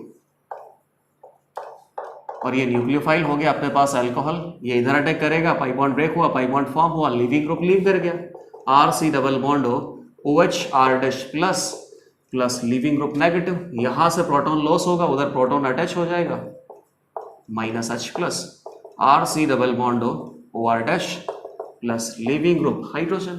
तो ये बेसिकली यहाँ पे लीविंग ग्रुप अपने पास क्या हो सकता है, एसिड हैलाइड से भी ऐसा हम कर सकते हैं, एसिड एनहाइड्राइड से भी ऐसा कर सकते हैं, लेकिन एस्टर से वापस एस्टर तो नहीं बना सकते ना, वो नहीं होगा एस्टर, और वो भी बेसिकली पॉसिबल तो हो सकता है, उसको आगे हम एस्टर की रिएक्शंस में देख लेंगे। तो ये टोटल 3 मेथड्स आपने पढ़ लिए, बेसिकली 2 मेथड है, लेकिन SN2TH रिएक्शन में बेसिकली 2 रिएक्शंस है, तो टोटल 3 रिएक्शंस है, एस्टर को प्रिपेयर किया जा सकता है। अब एस्टर की रिएक्शंस हमें पढ़ना है। एस्टर की रिएक्शंस काफी इजी है, वही सेम एसिड डेरिवेटिव का तो एक ही रिएक्शन होता है SN2TH रिएक्शन, तो वही SN2TH रिएक्शन हमें करना है और डिफरेंट न्यूक्लियोफाइल यूज करना है। डिफरेंट न्यूक्लियोफाइल यूज करने से डिफरेंट एसिड डेरिवेटिव वापस से बन जाएंगे। एस्टर रिएक्शंस, अगेन यहां पर भी मैं प्रोडक्ट नहीं बना रहा हूं, प्रोडक्ट आप खुद भी बना सकते हो। जैसे कि मान लो कि एस्टर आपने चूज किया RC डबल बॉन्ड OR-, तो क्या किया जा सकता है, न्यूक्लियोफाइल वाटर होगा तो एसिडिक हाइड्रोलिसिस, बेसिक हाइड्रोलिसिस, ठीक है, ये तो हो गया एसिडिक हाइड्रोलिसिस। तो एसिडिक हाइड्रोलिसिस करेंगे एस्टर का तो वापस से वही प्रोडक्ट आपको मिल जाएगा, कार्बोक्सिलिक एसिड प्लस अल्कोहल। और अगर आप बेसिक हाइड्रोलिसिस करोगे तो ये कार्बोक्सिलिक एसिड आप मत बना के आना, इधर से कार्बोक्सिलिक एसिड इधर से अल्कोहल, क्योंकि बेसिक मीडियम में कार्बोक्सिलिक एसिड नहीं होगा, क्या होगा, कार्बोक्सिलेट आयन। और ये बेसिक मीडियम में एसिड का जब हाइड्रोलिसिस करते हैं तो इस प्रोसेस को बोलते हैं सैपोनिफिकेशन। ये एक एक मार्क्स में क्वेश्चन आ सकते हैं कि सैपोनिफिकेशन का मतलब क्या होता है। तो सैपोनिफिकेशन बेसिकली एस्टर का हाइड्रोलिसिस ही होता है, लेकिन एस्टर का बेसिक मीडियम में हाइड्रोलिसिस करना है। और अपने पास रिएक्शंस क्या हो सकती हैं, एस्टर की रिएक्शंस मैंने लिख रखी है यहाँ पर। हाँ, अरे वही सारे न्यूक्लियोफाइल NH3 एसिडिक मीडियम कर सकते हैं, बेसिक मीडियम हो सकता है RNH2 R2NH, यहां से क्या मिलेगा 1 डिग्री अमाइड, इधर से क्या आएगा 2 डिग्री अमाइड, और इधर से क्या आएगा 3 डिग्री अमाइड। और 3 डिग्री अमाइन के साथ यहाँ पे न्यूक्लियोफिलिक सब्स्टिट्यूशन होगा नहीं, क्योंकि 3 डिग्री अमाइन में नाइट्रोजन एटम पे कोई प्रोटॉन नहीं होता है, और नाइट्रोजन एटम पे एटलीस्ट 1 प्रोटॉन रिक्वायर्ड है, तभी जाके एसिड डेरिवेटिव में न्यूक्लियोफिलिक सब्स्टिट्यूशन रिएक्शन के प्रोडक्ट हमें मिलेंगे। और अब यहाँ पे क्या हो सकता है, एस्टर बना देता हूँ वापस से OR-। अच्छा, एस्टर में OR लिविंग ग्रुप है, तो ऐसा करते हैं कि इसकी रिएक्शन हम अल्कोहल से भी करवा सकते हैं। तो अल्कोहल से करवाएंगे तो यही लिविंग ग्रुप है, यही न्यूक्लियोफाइल है, रिएक्शन तो हो सकता है, लेकिन यहाँ पे ये जो एस्टर है इस एस्टर से चेंज होके अनदर एस्टर बन जाएगा। तो इस रिएक्शन को और क्या बोलेंगे, ट्रांस एस्टरिफिकेशन। तो ट्रांस एस्टरिफिकेशन में एक एस्टर से दूसरा एस्टर आप प्रिपेयर करते हो तो सबस्ट्रेट मॉलिक्यूल भी एस्टर ही होगा, और न्यूक्लियोफाइल अपने पास बेसिकली क्या होगा, अनदर अल्कोहल, और ये अनदर अल्कोहल जब यहाँ पे अटैच होगा तो अनदर एस्टर यहाँ पे प्रिपेयर हो जाएगा। और रिएक्शंस क्या होंगी, हाँ, जैसे मान लो कि रिडक्शन आप देख सकते हो। अब रिडक्शन तो बेसिकली बहुत सारे रिड्यूसिंग एजेंट है, और इसको कंप्लीटली रिड्यूस करके हम चाहें तो अल्कोहल तक कन्वर्ट कर सकते हैं, लेकिन एक स्पेसिफिक रिड्यूसिंग एजेंट अपने पास क्या होता है, डाइबेल-H। और डाइबेल-H कब काम करता है, -78 डिग्री सेंटीग्रेड पे। इसका जो स्पेसिफिक वर्क है वही ये शो करेगा, लेकिन अगर आपने टेम्परेचर इंक्रीज कर दिया या डाइबेल-H का इक्विवेलेंट इंक्रीज कर दिया तो ये बहुत ही स्ट्रॉन्ग रिड्यूसिंग एजेंट के जैसे वर्क करेगा, और स्ट्रॉन्ग रिड्यूसिंग एजेंट इसको फाइनली अल्कोहल तक ऑक्सीडाइज करवा सकता है। हमें अल्कोहल नहीं बनाना है, इसीलिए -78 डिग्री सेंटीग्रेड पे यूज कर रहा है 1 इक्विवेलेंट। तो ये बेसिकली किसमें कन्वर्ट करता है, एल्डिहाइड तक, प्लस R-OH। और अपने पास रिएक्शंस क्या हो सकती हैं, हाँ, बेसिकली हम यहाँ पे CH3 माइनस न्यूक्लियोफाइल भी ला सकते हैं। तो किससे रिएक्शन करवा सकते हैं, ग्रिग्नार्ड रिएजेंट से। बाद में उसके बाद एसिडिक हाइड्रोलिसिस करना होता है। एक और रिएक्शन अपने पास क्या हो सकती है कि CH3 minus MgBr plus 2 equivalent अगर लेंगे तब फाइनली प्रोडक्ट हमें क्या मिलेगा। और इतनी रिएक्शंस काफी हैं। 1 इक्विवेलेंट है तो क्या होगा, एक बार न्यूक्लियोफाइल अटैक करेगा, लिविंग ग्रुप लीव करेगा, SN2TH रिएक्शन का प्रोडक्ट हमें मिलेगा। तो ये प्रोडक्ट बेसिकली क्या मिल जाएगा, कीटोन। और कीटोन में भी ग्रिग्नार्ड रिएजेंट रिएक्शन कर सकता है। कीटोन और एल्डिहाइड में कौन सी रिएक्शन होती है, न्यूक्लियोफिलिक एडिशन। न्यूक्लियोफिलिक एडिशन भी यहाँ पे हो सकता है, लेकिन उसके लिए न्यूक्लियोफाइल जरूरी है। अभी यहाँ पे 1 इक्विवेलेंट था, तो 1 इक्विवेलेंट रिएक्शन करने के बाद न्यूक्लियोफाइल खत्म हो गया। यहाँ पे कितना इक्विवेलेंट है, 2, तो सेकंड इक्विवेलेंट वापस से CH3 माइनस इधर अटैक करेगा और फाइनली न्यूक्लियोफिलिक एडिशन के प्रोडक्ट हमें बनाएगा। तो न्यूक्लियोफिलिक एडिशन का जो प्रोडक्ट है कार्बोनिल कंपाउंड में, ये फाइनली आपको क्या मिलता है, अल्कोहल मिलता है, OH, CH3, CH3। और डिपेंड करता है कि कौन सा कार्बोनिल कंपाउंड है, जैसे फॉर्मल्डिहाइड है या नॉर्मल एल्डिहाइड है या कीटोन है, कौन से कार्बोनिल कंपाउंड का रिएक्शन ग्रिग्नार्ड रिएजेंट से आप कर रहे हो, उसी के हिसाब से आपको पता चलेगा कि 1 डिग्री अल्कोहल मिलेगा, 2 डिग्री अल्कोहल मिलेगा या 3 डिग्री अल्कोहल मिलेगा। तो यहाँ पे एस्टर की जो रिएक्शंस है ये भी हमने कंप्लीट कर ली है। अब नेक्स्ट एसिड डेरिवेटिव अपने पास क्या है, एस्टर के बाद आ जाते हैं अमाइड पे, और अमाइड के बाद फाइनली एसिड डेरिवेटिव क्या होगा, एसिड एनहाइड्राइड। अब बहुत ज्यादा रिएक्शंस आपको डिस्कस नहीं करनी है और इस पे ये जो चैप्टर है ये कंप्लीट हो जाएगा। नेक्स्ट एसिड डेरिवेटिव है अमाइड। अब अमाइड का प्रिपरेशन हम किस तरीके से कर सकते हैं, और अमाइड की कुछ रिएक्शंस भी हैं, बहुत इंपॉर्टेंट है वो प्रिपरेशन। पहला तो कहां से कर सकते हैं, कार्बोक्सिलिक एसिड से, और सेकंड कहां से कर सकते हैं, अनदर कार्बोक्सिलिक एसिड डेरिवेटिव में SN2TH रिएक्शन करवा के। तो कार्बोक्सिलिक एसिड से किस तरीके से प्रिपेयर करेंगे, कार्बोक्सिलिक एसिड से अमाइड प्रिपेयर करने के लिए NH3 से रिएक्शन करवाना पड़ता है। तो ये हो गया एसिड, ये हो गया बेस, तो क्या बनेगा, एसिड बेस रिएक्शन होगा। सॉल्ट, NH3 अपने लॉन पेयर पे एक H+ एक्सेप्ट करेगा, एसिड अपना एक H+ डोनेट करेगा। सॉल्ट अपने पास क्या हो गया, अमोनियम कार्बोक्सिलेट, और इसको अगर हम हीट कर देंगे तो कंडेंसेशन हो जाएगा, वाटर मॉलिक्यूल रिमूव हो गया, तब यहां से आपको क्या मिलेगा, अमाइड। कौन सा अमाइड मिल गया, प्राइमरी अमाइड। सिमिलरली अगर यहां पे अमाइन आपने यूज किया होता 1 डिग्री अमाइन या 2 डिग्री अमाइन यूज किया होता, और 3 डिग्री अमाइन यहां पे यूज नहीं कर सकते हो, नो रिएक्शन। तो प्राइमरी अमाइन यूज किया होता तो प्रोडक्ट आपको फाइनली क्या मिलता, सेकेंडरी अमाइड, और यहां क्या मिलता, टर्शरी अमाइड।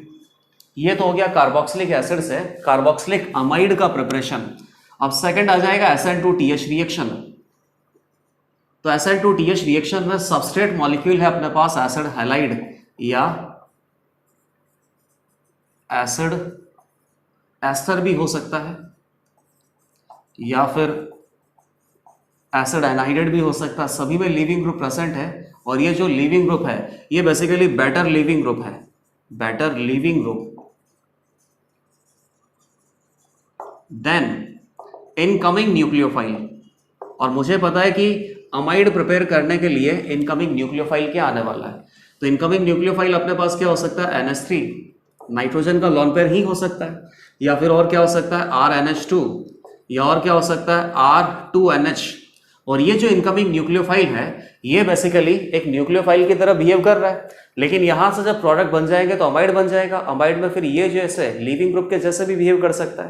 तो आपको यही चेक करना है ना कि रिएक्शन फॉरवर्ड डायरेक्शन में मूव करेगा या बैकवर्ड डायरेक्शन में। तो पहले से ही आपने बता दिया कि ये जितने भी लीविंग ग्रुप है ये सभी leaving group in particular nucleophile से बेटर लिविंग ग्रुप है, तो यही लिविंग ग्रुप की तरह बिहेव करेगा, मतलब ये लीव करेगा और ये अटैक करेगा, ये अटैक करेगा, तो फाइनली प्रोडक्ट आपको क्या मिल जाएगा, अमाइड। पहले केस में क्या मिलेगा, 1 डिग्री अमाइड, सेकंड केस में क्या मिलेगा, 2 डिग्री अमाइड, और थर्ड केस में क्या मिलेगा, 3 डिग्री अमाइड। इस तरीके से अमाइड का प्रिपरेशन हम कर सकते हैं। अब अमाइड की रिएक्शंस हम देख लेते हैं। अमाइड की रिएक्शंस भी काफी इजी है। एसिड डेरिवेटिव है तो वही SN2TH रिएक्शन है, और SN2TH रिएक्शन का मैकेनिज्म हमें पता ही है, रिएक्शंस ऑफ अमाइड, और कुछ बहुत सारी रिएक्शंस, बहुत सारी क्या, सारी रिएक्शन ऑलमोस्ट वापस से रिपीट हो रही है। तो अमाइड में अपने पास रिएक्शंस क्या हो सकता है, RCONH2, ये तो हमने बना दिया प्राइमरी अमाइड, सबस्ट्रेट मॉलिक्यूल, और सबस्ट्रेट मॉलिक्यूल का हम क्या कर सकते हैं, हाइड्रोलिसिस कर सकते हैं। तो वापस से कार्बोक्सिलिक एसिड और अमोनिया बन जाएगा, एक तरफ OH-, एक तरफ H+। ये हाइड्रोलिसिस बेसिक मीडियम में भी कर सकते हैं, ये हाइड्रोलिसिस एसिडिक मीडियम में भी कर सकते हैं। लेकिन एसिडिक मीडियम में आप हाइड्रोलिसिस करोगे तो कार्बोक्सिलिक एसिड मत बनाना, कार्बोक्सिलेट आयन बनाना, एसिडिक प्रोटॉन को रिमूव कर लेगा बेस। न्यूक्लियोफिलिक सब्स्टिट्यूशन यहां पे होगा नहीं, क्योंकि NH2- पुअर लीविंग ग्रुप है। सभी in all acid derivative, acid derivative में जितने भी लीविंग ग्रुप हैं, जैसे कि एसिड डेरिवेटिव एस्टर में क्या लीविंग ग्रुप है, OR, एसिड एनहाइड्राइड में क्या लीविंग ग्रुप है, OCO-CH3, और एसिड हैलाइड में क्या लीविंग ग्रुप है, हैलोजन। इन सभी के कंपैरिजन में ये पुअर लीविंग ग्रुप है, तो ये बेसिकली यहां से लीव नहीं कर सकता। तो इन सारे न्यूक्लियोफाइल की वजह से यहां पर SN2TH रिएक्शन नहीं हो पाएगा, तो ये सब तो आप हटा ही दो। इसके अलावा और क्या रिएक्शन हो सकता है, अब यहाँ पे एक बहुत इंपॉर्टेंट रिएक्शन ये भी है कि इस अमाइड में आप अच्छे से देखो तो यहाँ पे वाटर प्रेजेंट है, तो डिहाइड्रेटिंग एजेंट का अगर यूज करेंगे तो ये बेसिकली वाटर को रिमूव कर सकता है। आप देखना इसको अच्छे से, ये नाइट्रोजन पे 2 एसिडिक प्रोटॉन यहाँ प्रेजेंट है, ये ऑक्सीजन प्रेजेंट है, वाटर प्रेजेंट है, तो कोई डिहाइड्रेटिंग एजेंट यूज कर लेते हैं। ये डिहाइड्रेटिंग एजेंट यहाँ से वाटर मॉलिक्यूल को रिमूव कर लेगा और फाइनली प्रोडक्ट आपको बना देगा। डिहाइड्रेटिंग एजेंट अपने पास क्या हो सकता है, जैसे एसिडिक ऑक्साइड हो गया P2O5, या PCl5 हो गया, या POCl3 हो गया। इस तरीके से ये डिहाइड्रेटिंग एजेंट यूज किए जा सकते हैं। POCl3 नहीं, बेसिकली SOCl2।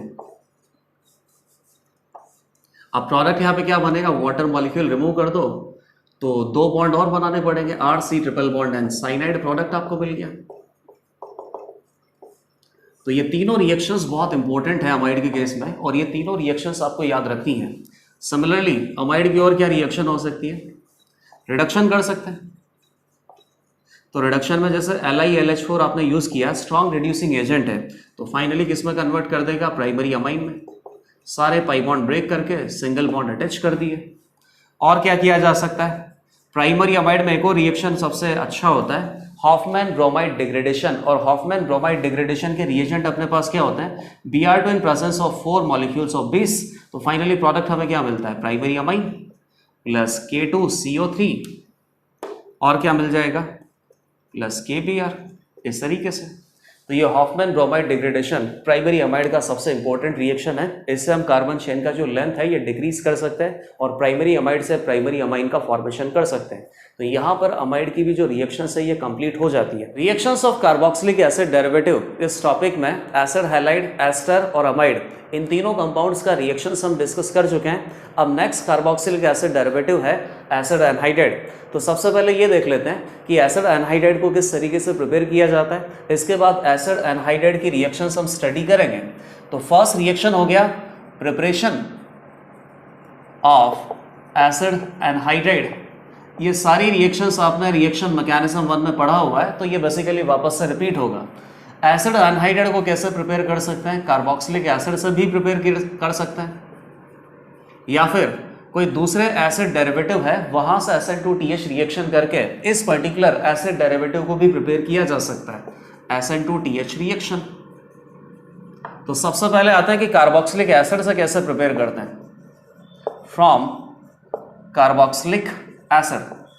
तो कार्बोक्सिलिक एसिड से एसिड एनहाइड्राइड कैसे प्रिपेयर किया जाता है, कार्बोक्सिलिक एसिड के 2 मॉलिक्यूल चूज करते हैं, एसिडिक मीडियम में इसको हीट करेंगे तो कंडेंसेशन होगा, वाटर मॉलिक्यूल रिमूव करेंगे और ये दोनों कार्बोक्सिलिक एसिड के जो मॉलिक्यूल हैं ये दोनों एक दूसरे से कंबाइन हो जाएंगे। फाइनली प्रोडक्ट आपको क्या मिलेगा, एसिड एनहाइड्राइड। लेट अस से कि कार्बोक्सिलिक एसिड का जो मॉलिक्यूल है R1COOH और एक और हो गया अपने पास R2COOH। एसिडिक मीडियम में आप इसे हीट कर दो, तो एसिडिक मीडियम आप बेसिकली क्या कर सकते हो, यहाँ पर एसिडिक ऑक्साइड भी आप यूज कर सकते हो, जैसे कि P2O5 फॉस्फोरस पेंटाऑक्साइड का यूज किया, इसको हीट करेंगे तो फाइनली यहाँ से वाटर मॉलिक्यूल रिमूव होगा। वाटर मॉलिक्यूल रिमूव होने के बाद ये एनहाइड्राइड लिंकेज आ गया और इस कंपाउंड को हम क्या बोलेंगे, एसिड एनहाइड्राइड। मैकेनिज्म एकदम सेम होगा, SN2TH रिएक्शन ही है। यहां पर एसिड मॉलिक्यूल ही सबस्ट्रेट है और एसिड मॉलिक्यूल ही न्यूक्लियोफाइल है। तो बताइए न्यूक्लियोफाइल R2COOH से अल्टीमेटली सब्स्टिट्यूशन किसका होगा, R2COO-। यही न्यूक्लियोफाइल पूरा कंप्लीट मैकेनिज्म देखने के बाद यहाँ पे अटैच हो जाएगा और यहाँ से एक लीविंग ग्रुप लीव करेगा। वो लीविंग ग्रुप बेसिकली क्या होता है, OH एक बहुत ही पुअर लीविंग ग्रुप है। तो सबसे पहले इसको एसिडिक मीडियम में गुड लीविंग ग्रुप में कन्वर्ट किया जाता है। एग्जैक्ट सेम SN2TH रिएक्शन का मैकेनिज्म फॉलो करना है, लेकिन मैकेनिज्म वापस से हम स्टडी नहीं कर रहे हैं, बस हमें ये रिएक्शंस वापस से रिपीट करनी है। और क्या हो सकता है अपने पास, जैसे मान लो कि एक ही सबस्ट्रेट मॉलिक्यूल है और उसी के अंदर COOH के 2 ग्रुप प्रेजेंट है, तो बेसिकली यहां पे साइक्लिक एनहाइड्राइड प्रोडक्ट हमें मिल सकता है। ये कौन सा एसिड है, 1, 2, तो ऑक्सैलिक हो गया, मेलोनिक हो गया, सक्सेनिक हो गया। ये सक्सेनिक एसिड है, ये सब पढ़ रखा है। और सक्सेनिक एसिड को P2O5 एसिडिक ऑक्साइड की प्रेजेंस में अगर आप हीट करोगे, कंडेंसेशन होगा, वाटर मॉलिक्यूल रिमूव कर दिया, तो फाइनली प्रोडक्ट हमें क्या मिल गया, साइक्लिक एनहाइड्राइड। सिमिलरली और हम यहाँ पे क्या यूज कर सकते हैं, जैसे मान लो कि मैलिक एसिड वाला भी एग्जांपल आप देखो, मैलिक एसिड और फ्यूमेरिक एसिड, क्योंकि ये स्टेटमेंट भी आपसे पूछा जाता है, बहुत इंपॉर्टेंट है। Acidic oxide P2F5 dehydrating agent भी है, इसकी प्रेजेंस में आप इसे हीट करोगे तो वही इंट्रामोलिकुलर रिएक्शन होगी। इंट्रामोलिकुलर रिएक्शन होने के बाद प्रोडक्ट आपको क्या मिल गया, साइक्लिक एनहाइड्राइड।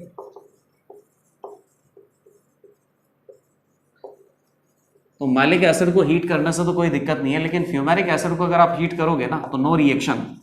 और फ्यूमेरिक एसिड की शक्ल देख के ही आपको पता चल जाएगा ये दोनों ट्रांस में है, तो यहाँ पे बेसिकली साइक्लाइजेशन नहीं हो पाएगा। साइक्लाइजेशन नहीं होगा तो यहाँ पे किसी भी साइक्लिक एनहाइड्राइड का फॉर्मेशन नहीं है, तो क्या लिखना पड़ेगा, नो रिएक्शन। सिमिलरली और क्या हो सकता है, और कोई इंपॉर्टेंट एसिड हमें पता है क्या जहां पे साइक्लाइजेशन हो सकता है? हाँ, टेराप्थेलिक एसिड पता है और थैलिक एसिड पता है। तो थैलिक एसिड में तो थैलिक एनहाइड्राइड बन जाएगा, लेकिन टेराप्थेलिक एसिड से टेराप्थेलिक एनहाइड्राइड नहीं बन सकता। वो आपको कार्बोक्सिलिक एसिड की शक्ल बनाने के बाद पता चल जाएगा। तो एक और अपने पास सबस्ट्रेट मॉलिक्यूल है जिसमें 2 COOH ग्रुप है, क्या बोलते हैं इसको, थैलिक एसिड। और थैलिक एसिड को फॉस्फोरस पेंटाऑक्साइड की प्रेजेंस में हीट करेंगे तो कंडेंसेशन होगा, वाटर मॉलिक्यूल आप रिमूव कर दो तो प्रोडक्ट हमें क्या मिलेगा, थैलिक एनहाइड्राइड। ठीक है, क्या बोलेंगे इसको, थैलिक एनहाइड्राइड। लेकिन अगर ये मॉलिक्यूल टेराप्थेलिक एसिड होता तो टेराप्थेलिक एसिड बेसिकली क्या होता है, बेंजीन 1,4 डाइकार्बोक्सिलिक एसिड। आप इसको एसिडिक ऑक्साइड में कितना ही हीट कर लो, लेकिन यहाँ पे साइक्लिक एनहाइड्राइड आपको नहीं मिलेगा, क्योंकि इतनी लंबी साइकिल थोड़ी बन सकती है, पैरा पोजीशन पे अटैच्ड है। तो ये अपने कार्बोक्सिलिक एसिड से एसिड एनहाइड्राइड का प्रिपरेशन कर लिया, एकदम सिंपल रिएक्शन था। एसिड एनहाइड्राइड को प्रिपेयर करने के लिए नेक्स्ट मेथड है SN2TH रिएक्शन। तो SN2TH रिएक्शन में कोई carboxylic acid derivative substrate molecule होता है, एक न्यूक्लियोफाइल चूज करना पड़ता है, ये न्यूक्लियोफाइल सबस्ट्रेट मॉलिक्यूल पर अटैक करता है। SN2TH रिएक्शन का जो फाइनल प्रोडक्ट है वो एसिड एनहाइड्राइड हमें बनाना है। तो बेसिकली कौन सा carboxylic acid derivative substrate molecule हो सकता है और न्यूक्लियोफाइल आपको क्या चूज करना पड़ेगा, ये प्रॉब्लम है। तो बी हो गया SN2TH रिएक्शन, इससे भी एसिड एनहाइड्राइड को प्रिपेयर हम कर सकते हैं। तो कार्बोक्सिलिक एसिड डेरिवेटिव में अपने पास कौन आ गया, एसिड हैलाइड आ गया, एसिड एनहाइड्राइड आ गया, एस्टर आ गया, अमाइड आ गया। ये दोनों तो यूज नहीं किए जा सकते क्योंकि ये बेसिकली पुअर लीविंग ग्रुप है। किसके कंपैरिजन में, जो न्यूक्लियोफाइल इनकमिंग न्यूक्लियोफाइल है, इनकमिंग न्यूक्लियोफाइल अपने पास क्या होगा बताइए। एनहाइड्राइड बनाने के लिए एनहाइड्राइड की शक्ल कुछ ऐसी होती है, तो यही न्यूक्लियोफाइल आपको अटैच करना है। यहां पे बेसिकली क्या प्रेजेंट होता है, लीविंग ग्रुप न्यूक्लियोफाइल अटैक करेगा तो लीविंग ग्रुप लीव करेगा। तो न्यूक्लियोफाइल अपने पास क्या होना चाहिए, carboxylate ion, carboxylate ion nucleophile. तो ये जो इनकमिंग न्यूक्लियोफाइल है इनके रेस्पेक्ट में ये बेसिकली यहाँ पे अटैच्ड OR और NH2 ग्रुप, ये पुअर लिविंग ग्रुप है, तो ये बेसिकली इनको सब्स्टिट्यूट नहीं कर पाएगा। सब्स्टिट्यूट नहीं कर पाएगा तो यहाँ पे कोई SN2TH रिएक्शन नहीं होगा। तो बेसिकली सबस्ट्रेट मॉलिक्यूल क्या हो सकता है, या तो खुद एनहाइड्राइड हो सकता है या एसिड हैलाइड हो सकता है। यहाँ पे ये जो हैलोजन है, ये halogen basically OCOR carboxylate ion के कंपैरिजन में बेटर लिविंग ग्रुप है, तो ये ऐसा न्यूक्लियोफाइल बिहेव करेगा, लिविंग ग्रुप लीव कर जाएगा, SN2TH रिएक्शन हो गया तो एसिड एनहाइड्राइड प्रोडक्ट हमें मिल जाएगा। तो इस तरीके से हो सकता है लिविंग ग्रुप एबिलिटी। तो एक मैंने यहां पे बना दिया RCOCl, ये बना दिया सबस्ट्रेट। न्यूक्लियोफाइल आपको क्या रखना है, RCOO -Na+। तो ऐसा करो कि कार्बोक्सिलिक एसिड की रिएक्शन किसी बेस NOH से करवा लो, तो NOH के साथ रिएक्शन करवाने के बाद कार्बोक्सिलेट आयन बन जाएगा, एसिड बेस रिएक्शन होगी। तो यहां से डायरेक्ट ही कार्बोक्सिलेट आयन न्यूक्लियोफाइल आपको मिल गया। या फिर कार्बोक्सिलिक एसिड से भी रिएक्शन करवा सकते हैं और SN2TH रिएक्शन एसिडिक मीडियम में फास्ट होता है। तो ये कार्बोक्सिलिक एसिड यहाँ पे कंप्लीट न्यूक्लियोफाइल है। फाइनली इस न्यूक्लियोफाइल से अटैचमेंट किसका होगा, कार्बोक्सिलेट आयन का ही होगा। लेकिन इन दोनों के केस में कार्बोक्सिलेट आयन न्यूक्लियोफाइल है, ये सबस्ट्रेट मॉलिक्यूल पर अटैक करने के बाद SN2TH रिएक्शन का जो प्रोडक्ट है वो एसिड एनहाइड्राइड ही मिलना है। जैसे फर्स्ट केस अगर आप देखो RCOCl, जैसे कि इसको R' double bond O -Na+, ये न्यूक्लियोफाइल ने अटैक किया इलेक्ट्रॉन डेफिशिएंट असाइल कार्बन पे, पाई बॉन्ड ब्रेक हो गया, पाई बॉन्ड फॉर्म हो गया, लीविंग ग्रुप लीव कर गया। तो ये तो बहुत ही सिंपल सा रिएक्शन है, एनहाइड्राइड का फॉर्मेशन भी हो गया। अगला यहां पे हम न्यूक्लियोफाइल क्या यूज कर सकते हैं, खुद कार्बोक्सिलिक एसिड का सेकंड मॉलिक्यूल ही यूज कर सकते हैं। ये इधर अटैक करेगा, लीविंग ग्रुप लीव करेगा, R C double bond O H plus C double bond R dash plus Cl minus यहाँ से लीव किया, अल्टीमेटली यहाँ से प्रोटॉन लॉस होगा, Cl के ऊपर प्रोटॉन अटैच होगा तो क्या बन जाएगा HCl, और ये कन्वर्ट हो गया R C double bond O C double bond R dash, तो ultimately R dash C double O minus C double bond O minus इसी न्यूक्लियोफाइल का अटैचमेंट हुआ है। तो हम चाहें तो SN2TH रिएक्शन से भी एसिड एनहाइड्राइड को प्रिपेयर कर सकते हैं, या simply carboxylic acid substrate molecule से भी एसिड एनहाइड्राइड को प्रिपेयर कर सकते हैं। तो एसिड एनहाइड्राइड के प्रिपरेशन की ये सारी रिएक्शंस कंप्लीट हो जाती है। अब एसिड एनहाइड्राइड का रिएक्शन हम देख लेते हैं। तो एक ही रिएक्शन होता है और वो रिएक्शन बेसिकली क्या है, SN2TH रिएक्शन। तो एसिड एनहाइड्राइड तो हो जाएगा सबस्ट्रेट मॉलिक्यूल और हमें बेसिकली कोई न्यूक्लियोफाइल चूज करना है। तो ये सारी रिएक्शंस एक दूसरे में रिपीट हो रही है और बार बार बस वही रिएक्शंस लिखने में आती हैं। रिएक्शंस ऑफ एसिड एनहाइड्राइड, तो ये तो हो गया सबस्ट्रेट मॉलिक्यूल और न्यूक्लियोफाइल आप चूज करो, ये एसिड एनहाइड्राइड। पता है न्यूक्लियोफाइल कौन होगा, वाटर। तो बेसिकली हाइड्रोलाइसिस की रिएक्शन है। हाइड्रोलाइसिस किस में कर सकते हैं, एसिडिक मीडियम में या बेसिक मीडियम में। हाइड्रोलाइसिस करेंगे तो कंप्लीट मैकेनिज्म फॉलो करके भी प्रोडक्ट बनाया जा सकता है। जैसे कि न्यूक्लियोफाइल अटैक करेगा, असाइल कार्बन इलेक्ट्रॉन डेफिशिएंट होता है तो यहीं पर अटैक करेगा, पाई बॉन्ड ब्रेक हुआ, पाई बॉन्ड फॉर्म हुआ, leaving group carboxylate ion leave कर गया, तो वापस से आपको क्या मिल गया, RCH प्लस RCH एसिड ही मिल गया। लेकिन अगर बेसिक मीडियम में हाइड्रोलाइसिस करते हैं तो RCH मत बनाना, RCO माइनस कार्बोक्सिलेट आयन बनाना। तो यहाँ पे न्यूक्लियोफाइल कौन था, वाटर। वाटर जब न्यूक्लियोफाइल होगा तो रिएक्शन को क्या बोलेंगे, हाइड्रोलाइसिस। सिमिलरली अब न्यूक्लियोफाइल और कौन हो सकता है, NH3 अमोनिया हो सकता है। ये अटैक करेगा तो क्या मिलेगा, प्राइमरी अमाइड। RNH2 ये अटैक करेगा तो क्या मिलेगा, secondary amide. R2NH secondary amine attack करेगा तो क्या मिलेगा, टर्शरी अमाइड। और टर्शरी अमाइन अटैक करेगा तो नो रिएक्शन। नाइट्रोजन के ऊपर एक प्रोटॉन प्रेजेंट होना चाहिए, तभी SN2TH रिएक्शन का कंप्लीट मैकेनिज्म फॉलो होके फाइनली अमाइड प्रोडक्ट हमें यहाँ पे मिल सकता है। अब और नेक्स्ट रिएक्शन क्या हो सकता है, ये सारा न्यूक्लियोफिलिक सब्स्टिट्यूशन आपने देख लिया। एक रिएक्शन इलेक्ट्रोफिलिक एरोमेटिक सब्स्टिट्यूशन का भी देख ही लेते हैं। तो इलेक्ट्रोफिलिक एरोमेटिक सब्स्टिट्यूशन में यहां से आपको क्या बनाना पड़ेगा, इलेक्ट्रोफाइल। और इलेक्ट्रोफाइल कहां पे अटैक करता है, एरोमेटिक बेंजीन रिंग पे। तो बताइए इलेक्ट्रोफाइल बनाने के लिए लीविंग ग्रुप हटाना है तो किससे रिएक्शन करवानी होती है, लुईस एसिड। तो लुईस एसिड जैसे मान लो कि आपने क्या चूज कर लिया, एनहाइड्रस ElCl3। असाइलेशन में ये सारा रिएक्शन हमने पढ़ा हुआ है। एनहाइड्रस ElCl3 क्या करेगा, कार्बोक्सिलेट आयन को रिमूव कर दिया तो ये असाइल कैटाइन बन गया, ElCl3 plus RC double bond minus, इस तरीके से। और ये असाइल कैटाइन बेंजीन पे अटैक करेगा। बेंजीन पे अगर कोई ग्रुप सब्स्टिट्यूटेड है तो उस ग्रुप को आपको देखना पड़ेगा कि ऑर्थो पैरा डायरेक्टिंग है या मेटा डायरेक्टिंग है, उसी के हिसाब से फिर इनकमिंग इलेक्ट्रोफाइल सब्स्टिट्यूट होगा। फिलहाल बेंजीन पे कोई ग्रुप प्रेजेंट नहीं है, सारे कार्बन आइटम इक्विवेलेंट है, तो कहीं पर भी इलेक्ट्रोफिलिक एरोमेटिक सब्स्टिट्यूशन हो सकता है। जिस कार्बन आइटम पे ये अटैच होगा वहां से H+ आइटम लीव करता है, तो फाइनली आपको क्या मिल गया, प्रोडक्ट असाइलेटेड बेंजीन।